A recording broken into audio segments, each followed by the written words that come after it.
You've been there, right? That feeling of just being worn out. Every day feels like a battle against things you just can't change. The boss who's unfair, the plan that gets cancelled at the last minute, the person who just won't listen.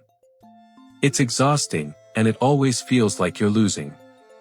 But what if the problem isn't the event itself? What if most of your pain comes from your resistance to it? From that argument you have in your head that life should have gone a different way? What if the fight itself is the actual problem? The ancient Stoics, guys like Emperor Marcus Aurelius and the legendary teacher Epictetus, were masters of human psychology. They knew the real fight isn't with reality, it's inside your own head. And they figured out a secret: true power isn't about winning the argument against reality, it's about stopping the argument completely. This isn't about giving up or becoming passive. It's the opposite. It's a cheat code for handling real-world chaos, an active response that frees up a massive amount of mental and emotional energy. Energy you can then use to build a life of meaning, no matter what's happening around you. The foundation of this entire philosophy is a principle they called the dichotomy of control. It's a simple but game-changing idea, separating what is within your power from what is not. Your thoughts, your judgments, your choices, those are yours to command. You control that. Everything else, the traffic, the weather, what other people think or do, is outside of your control. Worrying about it is a futile exercise that just drains you. The Stoic path is about pouring your energy into your circle of control and learning to gracefully accept the rest. In this video, I'm breaking down 5 Stoic truths that will serve as your guide. These aren't cheap tricks or abstract ideas, they are practical, game-changing shifts in mindset to help you stop fighting reality and start winning the battle for your inner peace. And pay very close attention to truth number 5. It will literally change how you see your life. Section 1, Truth number 1, you don't control events, only your judgment of them. The first and most powerful Stoic truth is also the most revolutionary. It's the core of the whole system. The great Stoic teacher Epictetus, a guy who was literally a slave, put it plainly: men are disturbed not by things, but by the views which they take of them. This is a massively empowering idea. It means no external event, no matter how bad, has the power to make you suffer. The suffering comes from the story you tell yourself about it. Let's make this real. Imagine you're stuck in a huge traffic jam. You're going to be late for something important. The normal reaction is instant frustration and anxiety. You grip the wheel, your heart pounds, and you replay the disaster in your head. Your peace is gone, hijacked by an event you absolutely cannot control. Now, the Stoic response. The traffic is the same. The meeting is still important. But you recognize that your emotional state is 100% in your control. The event itself is neutral. It's your judgment: this is a disaster, this is ruining my day, that creates the pain. You can revoke that judgment at any moment. So what do? You accept reality. You're in traffic. That's a fact. Panicking won't move the cars. Instead, you shift your focus to what you can control. Your response. You control that. You can use the time to listen to a podcast, call ahead to let them know you'll be late, or just practice sitting in quiet acceptance. This isn't about pretending you enjoy being in traffic. It's about understanding that your inner tranquility is too valuable to hand over to something you can't control. As the Roman Emperor Marcus Aurelius wrote, you have power over your mind, not outside events. Realize this, and you will find strength. The next time something happens that distresses you, pause and ask yourself, is it the event causing this pain, or is it the story I'm telling myself about it? By separating the two, you take your power back. Section 2, Truth number 2, the universe is change. The second truth is a hard one, but it's essential. The nature of the universe is constant, unrelenting change. Nothing is permanent. Your job, your relationships, your health, nothing. Resisting this is like trying to hold back the ocean. It's a guaranteed way to create anxiety and exhaust yourself. Marcus Aurelius wrote a note to himself in his meditations: observe constantly that all things take place by change. The nature of the universe loves nothing so much as to change the things which are. We often live under the illusion that things are stable. We build our lives on what we think is solid rock, and then we're shocked when a layoff happens, a relationship ends, or a health issue appears. We fight it, we mourn what we lost, and we fear the uncertainty ahead. This is a primary source of our arguments with reality. The Stoic approach isn't to fear change, but to expect it. To prepare for it. One of the most powerful Stoic exercises is called premeditatio malorum, the premeditation of evils. This isn't about being negative, it's a psychological rehearsal. Each morning, you can take a moment to visualize losing the things you value, your job, your home, even your loved ones. The goal is to do two things. First, it makes you incredibly grateful for what you have right now. When you remember nothing is guaranteed, you cherish everything more. Second, it mentally prepares you for adversity. It builds resilience, so if and when things do change, it doesn't shatter you. You've already faced it in your mind. Accepting impermanence allows you to let go of your desperate grip on how things are. It lets you navigate life with more flexibility. To argue with change is to argue with the nature of existence itself. To accept it is to align yourself with the flow of the universe, finding peace not in stability, but in your own adaptability.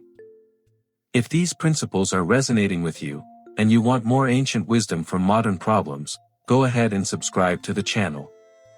It's a simple, free action within your control, and it helps us continue to share this timeless wisdom with others. Section 3, Truth number 3, Resistance is the source of suffering. Alright, truth number 3 gets right to the point. Your suffering isn't caused by the events in your life, but by your resistance to them. Most of the time, we suffer twice. Once from the event, and a second, much longer time from refusing to accept that it happened. Imagine you're trying to swim against a powerful river current. You struggle, you use all your energy fighting the flow, you get exhausted, and you make no progress. This is a perfect metaphor for arguing with reality. The current is the unchangeable event. Your struggle is your resistance, your wish that it were different. Now, imagine that instead of fighting, you turn and float with it. You don't surrender, you steer. You use your energy to guide yourself toward the riverbank, working with reality, not against it. That is Stoic acceptance in action. Much of what we call suffering is this self-inflicted pain. It's the friction between what we want and what is. To practice non-resistance, you can use a simple two-question framework.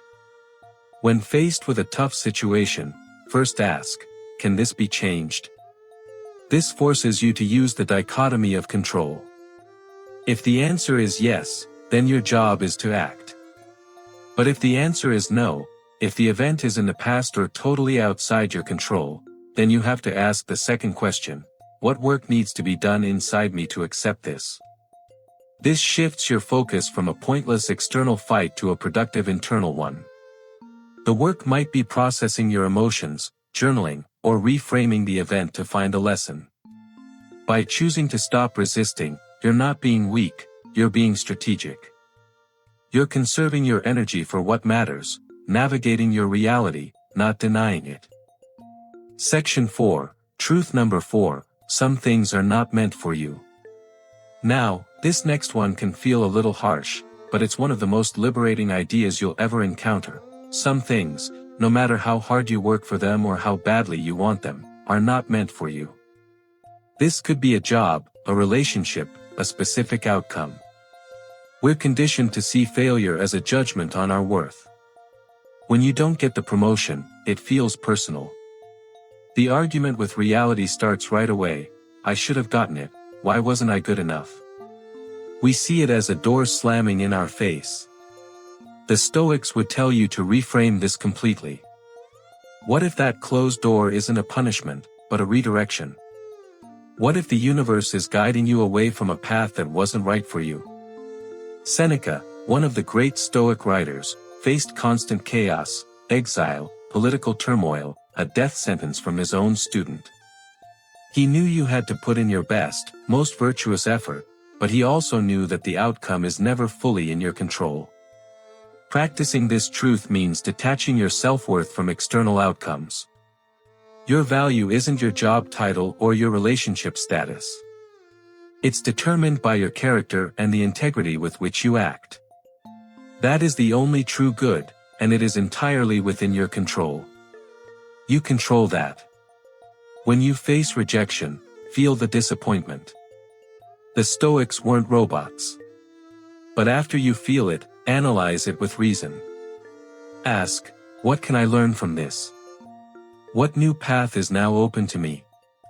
Sometimes, not getting what you want is the best thing that can happen.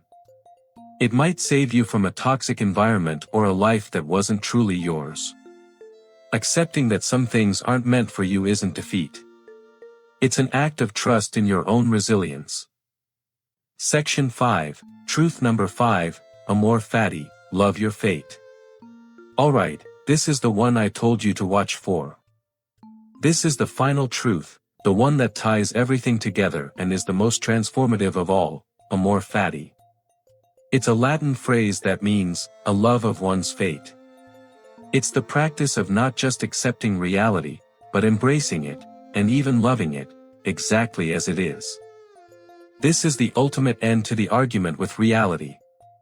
It moves beyond just tolerating what happens into an active, joyful, yes, to everything that has happened, is happening, and will happen. Marcus Aurelius expressed this when he wrote about accepting what is woven into the pattern of our destiny. Amor Fati is the mindset that sees every event, the good, the bad, the painful, as necessary. It's understanding that to wish away a single past failure or hardship would be to unravel the person you are today. Think of what Marcus Aurelius said, a blazing fire makes flame and brightness out of everything that is thrown into it. The person who practices Amor Fati becomes this fire. They take obstacles, setbacks, and losses, the things others see as reasons for despair, and use them as fuel for their own growth and wisdom. The challenge isn't happening to you, it's happening for you. How do you practice this? It starts with a powerful reframe. When something bad happens, instead of asking, why is this happening to me, you ask, how can I use this? What opportunity does this present? The job loss becomes a chance to reinvent your career. The painful breakup becomes an opportunity for deep self-discovery. This is the highest form of freedom. When you can look at your entire life, the light and the shadow, and say, yes, I would have it no other way, you become psychologically invincible. You have finally and completely stopped arguing with reality. We've walked through 5 powerful Stoic truths today, realizing you only control your judgments, accepting that the universe is change, understanding that resistance is the real source of suffering, acknowledging that some things just aren't meant for you, and finally, the ultimate goal of Amor Fati, loving your fate. Each of these is a step away from the exhausting war against reality and a step toward inner peace. This isn't a one-time fix. It's a daily practice, a continuous training of the mind to let go of what we cannot change and to act with courage on what we can. The universe doesn't owe you fairness. It simply is. But you owe it to yourself to navigate whatever comes your way with strength and grace. The power to do that has been inside you all along. Stop arguing with reality, and you'll start winning the only battle that matters.